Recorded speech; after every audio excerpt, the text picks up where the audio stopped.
अस्सलाम वालेकुम व्यूअर्स, ये देख रहे हैं इस वक्त मैं मौजूद हूँ ज़ीरो पॉइंट में। और ये आप देख रहे हैं कि एक लड़के ने ये पुलिस वालों को भगा के उससे वो गार्ड्स ले लिए हैं। और ये सारी अवाम इमरान ख़ान को लाइक कर रही है और इमरान ख़ान के सारे हामी हैं।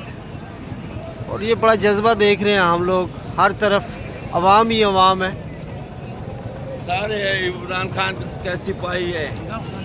और ये कह रहे हैं भाई कि सारे इमरान खान के सिपाही हैं। इमरान खान के सिपाही है। 2 दिन से पैदल से आए, रास्ते में बहुत रुकावटें हैं। जितना कारतूस पेंचोद ने गिराए, हम लोगों पर शेलिंग किया है। एक कंटेनर कारतूस इन लोगों ने इस्तेमाल किया है। और व्यूअर्स, मैं आपको दिखा रहा हूँ कि ये मेरा कैमरा आपको दिखा रहा है कि ये ताज़ा तरीन सूरत हाल है यहाँ की।